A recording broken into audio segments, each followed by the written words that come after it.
Hello everybody, welcome to episode number 3 of season 2 of the Real Talk Real Estate Show.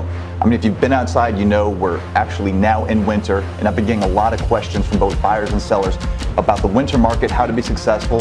So I wanted to address specifically both. If you're a buyer in the winter market, how are you successful? And again, if you're a seller and you need to sell and it's December, January, what can you do to maximize your possibilities?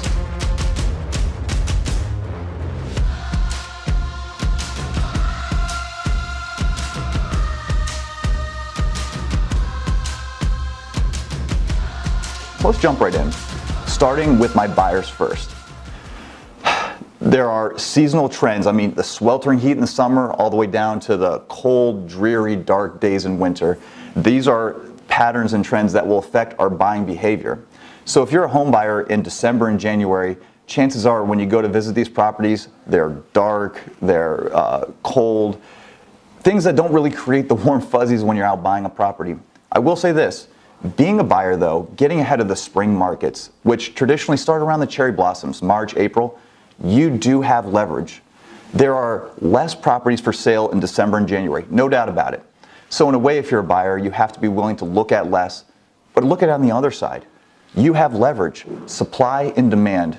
There is less supply, sure, but the demand, there hardly isn't any. So if you're willing to be a buyer, have a flexible timeline, look at properties in December and January, chances are when it comes time for negotiations, you will have the leverage. So it's an excellent thing to be if you're a buyer.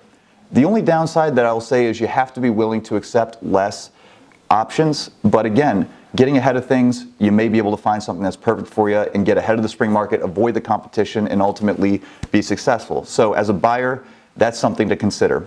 Get ahead of the spring market, get your product, get it out of the way, and then by the time everyone's out buying property in the spring, you're already moved in. So it's not such a bad thing to be. But I want to go right into with my sellers now because this is where I get more questions. Look, 12 months out of the year, things happen. Life changes, transfers. Your job may say you have 2 weeks to move out west. And what are you going to do? You have this property. You can't wait until April. What are you going to sit there vacant for 4 months? Or maybe a new addition to your family. Something changes, life happens, I get it. So listen, there are sellers that are looking right now to list their property in December and January. So what can you do? And I'm gonna go back to a point I just made about buyers. Look at the weather. It is dark, cold, crappy out. Not what I would call the warm fuzzies. So here's something you have to consider. What can you do as a seller to enhance the showing experience, to create contrast between what it looks like on the inside to the outside? We know what the outside looks like.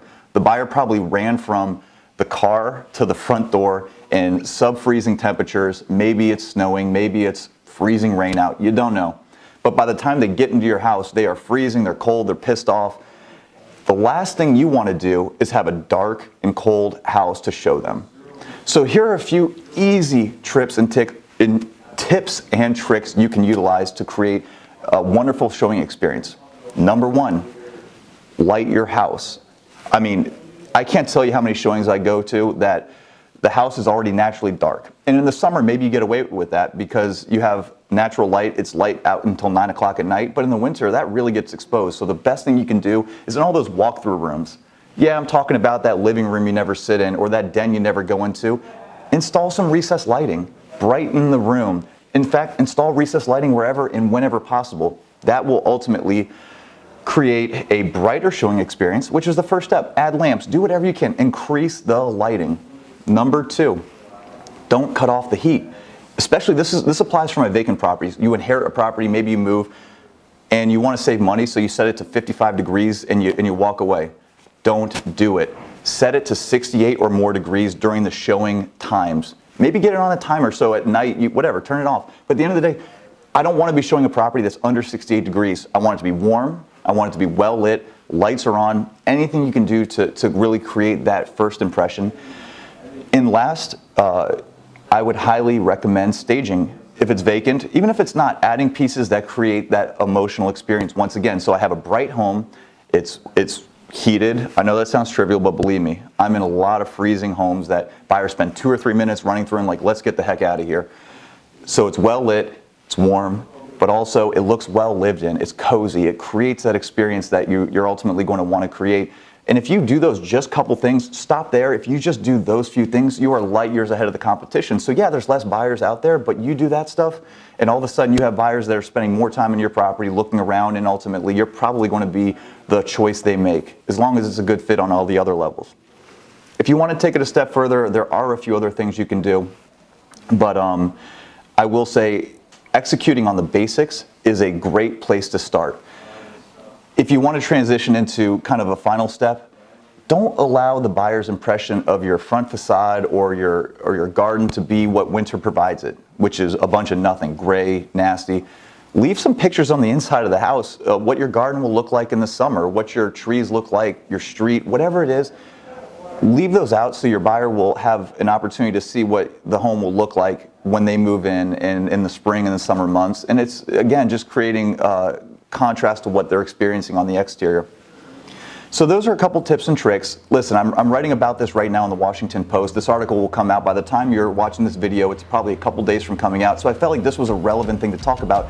You just get a lot of questions, and there are a lot of ways to stumble in the winter months, both as a buyer and a seller. Buyer, lower your expectations. Open your mind, you will get a good deal most likely. Sellers, execute on the basics, but don't skip the small stuff. The small stuff's really important if you want to be successful. And so this article will be coming out in the Washington Post this week. I hope you check it out, but this video is basically hitting you with the highlights of what I've encountered from all of my buyer and seller clients. So we're going to keep talking about this stuff. We're featuring this on our website, www.thefoxgroupdc.com. It'll be on our Facebook pages. Please check us out. Share this video if you got anything out of it. We'd love to hear your feedback. And if you have any more questions, you can always send them in using the hashtag AskJohnFox, where we're always here to answer any of your questions. So that's why we wrote about this. That's why we're doing this video, because we're getting questions pertaining to how to be successful as a buyer and seller in the winter. So check in with us next week. Thanks.